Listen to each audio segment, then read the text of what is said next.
2014 నుంచి 2024 వరకు చంద్రశేఖరరావు గారు, నరేంద్ర మోడీ గారు, కిషన్ రెడ్డి గారు, కేటీఆర్ ఈ నలుగురు కలిసి హైదరాబాదు నగరంలో చేసిన అభివృద్ధి ఏదో ఒకటి చెప్పండి.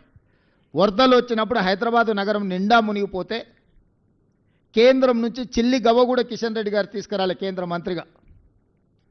సచివాలయంలో ఉన్న దేవాలయాన్ని కూలగొడితే కూడా, సచివాలయంలో ఉన్న మసీదును కేసీఆర్ కూలగొడితే కూడా, కిషన్ రెడ్డి గారు సొంత నియోజకవర్గంలో ఇంత దుర్మార్గం జరిగితే కూడా ప్రశ్నించలేదు.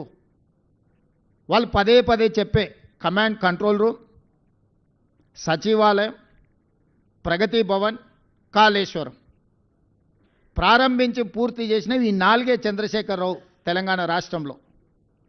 1,50,000 కోట్ల రూపాయల అంచనాలతో మొదలుపెట్టిన కాళేశ్వరం 1,02,000 కోట్ల రూపాయల బిల్లులు చెల్లించిండు కాంట్రాక్టర్లు. కాళేశ్వరం కట్టడం, కాళేశ్వరం కూడడం 3 సంవత్సరాలలో జరిగిపోయింది.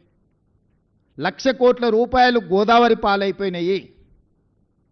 ప్రగతి భవన్ ఆయన విలాసవంతమైన జీవితాన్ని సేదతీరడానికి మాత్రం ఉపయోగపడ్డది తప్ప, గద్దరన్న లాంటి వాళ్ళని ప్రగతి భవన్ గేటు దగ్గర గంటల కొద్దీ ఎండలో కూర్చోబెట్టింది తప్ప, పేద ప్రజలకు ప్రవేశం లేని, తెలంగాణ పేద ప్రజలకు ప్రవేశం లేని నిషేధాజ్ఞలు ఉన్న ప్రగతి భవన్ కేవలం చంద్రశేఖరరావు గారికి వారి కుటుంబానికి ఉపయోగపడ్డది తప్ప తెలంగాణ రాష్ట్ర ప్రజలకు ఏమైనా ఉపయోగపడ్డదా?